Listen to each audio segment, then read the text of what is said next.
What's up, guys? Paul here. Just bringing to you a video about how to stay warm in your vehicle, whether you're ski bumming, you're just working, you're from an area but you don't want to pay rent, whatever the reason may be. I tried looking it up myself and I couldn't find anything definitive, nothing to give a lot of tips, just here and there. Yeah, this is my guide to it, and let's get started. Well, first one I got is just a good sleeping system. What I use personally is just a 15-degree bag that I use for backpacking, along with a camping blanket. It's made by Climate, just a cheap little camping blanket, gets down to like 40 degrees. But when I layer those together, usually gets me down to about 0 to 10 degrees pretty comfortably. And obviously you can fork over the money, get a 0 degree or even better, like a negative 15-degree bag. Those will keep you really toasty at night. Me personally, I just wanted to use what I had, so that works. Majority of the nights that keeps me more than warm, but depending on where you're staying, you might want a little bit better. So, and then number two of what I got is just getting a heater, any sort of heater. So this could be like a Mr. Buddy heater, but personally what I have to recommend after my own experiences is that there's something out there, and they're literally just called Chinese diesel heaters. They're really efficient with how much fuel they use. They blow out a very dry air, and they can run for a really long time. Diesel's also cheap on top of that. So I would personally recommend, if you can, install a cheap Chinese diesel heater. You can just go onto Amazon and type in Chinese diesel heater and a bunch will come up. They're all made by different brands, but I'm pretty sure they're all made at the same company. I retrofitted mine when I knew that I was going to end up being in Durango for the winter, and that thing has been absolutely killer. I don't think I'd be here without it, honestly. My only complaint about the Mr. Buddy heaters, because I had that when I was in Vegas last year, just because it was a chilly season in Vegas, is that it uses, well, first off, propane is a wet heat, so it'll make your windows all foggy, and you have to, that could lead to ice in the morning, whatever it may be.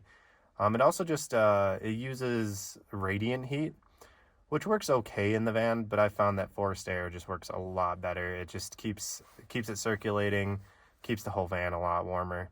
I do know people that have lived in colder areas than me with just a Mr. Buddy heater, so you can definitely pull it off if you're on an extra budget. But those Chinese diesel heaters usually only cost you around $150, maybe a little bit more depending on the one you get. I would also say for those diesel heaters, probably about, I don't know, maybe somewhere around 3 to 4 hours to install. They're really not that bad. You got to cut a hole about this big, and no matter what the videos tell you, you don't need to buy a turret plate for it. They give you a little turret plate. I cut a hole that big, about the size of an outlet or the outlets in your house, and it works just fine. Works great, still to the ground, all that. This goes on top of the diesel heaters that I was talking about. It also comes down to your battery capacity. It's something to talk about when you're in the cold. Whether you have a lead acid battery or a lithium ion battery can make a difference.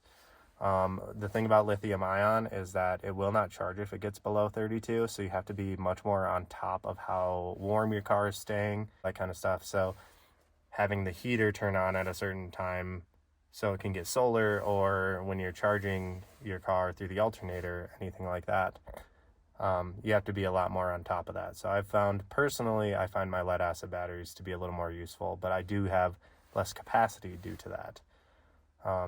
So I think I have about 120 amp hours of battery. I can run my diesel heater, from all the calculations that I did, for about 9 hours.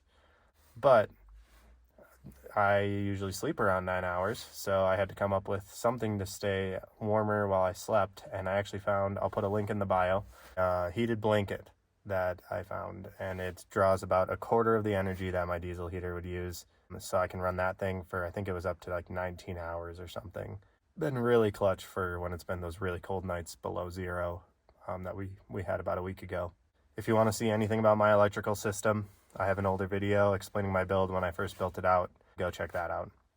Oh, and on top of that, I really think having some sort of alternator to charge your battery on top of having your solar can be really important. Whether or not you're stuck in a 2-3 day storm, it could be a lifesaver for those days. Sometimes you just don't get good sun for a couple days, and if you can't charge your battery at all, you're kind of just out of luck. So having some sort of alternate way to charge your battery is always really important. So the next crux that I've always found is just water. So personally, I have a 6-gallon water tank and just a little hand pump for my sink, and that's usually what I do. And then I keep 1 or 2 bottles around, just refill them in there.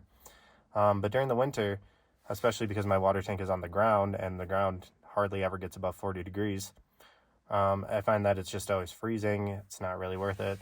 So what I've moved to is just keeping, I keep 4 liters of individual bottles. That might be a little overkill. You could probably just keep a gallon jug and do that, but I like having the extra bottles. A little more versatile to me. But one thing that you have to do to keep those from freezing is you have to put them on a shelf that's around level, if not a little higher from you. Just that the microclimates that you create in your van can be pretty huge. And what I do is I wrap them in a puffy on those really cold nights. If you wrap them in a puffy, I've never had my drinks freeze even in the below freezing temperatures that we've had before. And speaking on top of that, if you have a sink or some sort of water system that you're going to install into your car, if you're planning on being in the winter, I would suggest making it really simple. I actually have found that my hand pump is nice for the winter because everything freezes up. Even the internal components on it freeze up, so I won't even be able to move the handle. So with that said, if you had an electric pump, the water would expand and it would destroy the gears. If something happens to my water pump, it's $40 to replace it. Real easy to do, and I don't have to worry about that at all. Any pipes bursting or anything. It's just a clear tube going straight to a water tank jug. So after that would be to cover your windows. You'd be impressed on how much a window, whether it's your windshield or if you installed a little window like I have over there, how much energy and heat is lost through those. Having something to cover them is so important. If you wanted to do it in a cheap method like I did, Amazon, they sell covers. They're just general sizing. I bought mine for less than $20, and it covers my whole front windshield and then the side windshields. Me and a friend just went in together on some Reflectix bubble wrap, and I cut it so that it sits right on my side windows perfectly, and I don't have to do anything to it.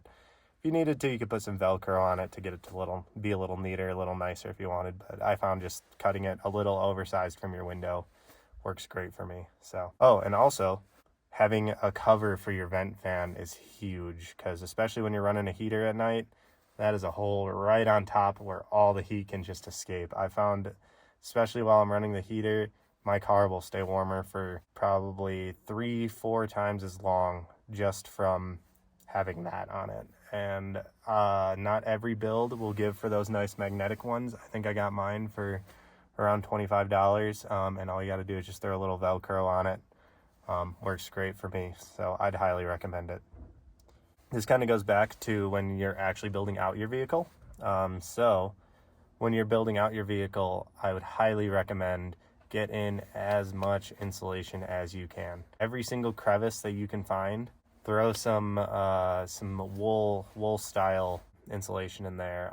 On all my spots where windows would be on a normal van, I put 1-inch foam, anything along those lines. Spray the cracks, everything.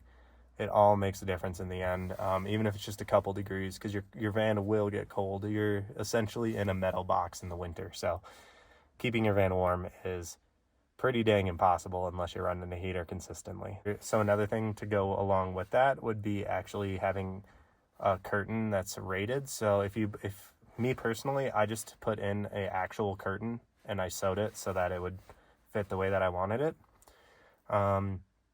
But having an actual curtain that will insulate slightly can be huge. And if you're going to be consistently living somewhere cold, you might want to consider investing on curtains that have down in them. I have a couple friends that have done that, and they're ski bums and they love it. It keeps the front so separate from the back, and it works really well, because a lot of times on these builds, you'll put so much work into the back, but then right when you get to the front, you lose all that insulation, all that building, and a lot of heat can be lost through that. So it's really important to have that separation from the front and back. Kind of just some miscellaneous stuff. Another heater option that actually I've heard, you can put it onto like a Coleman stove.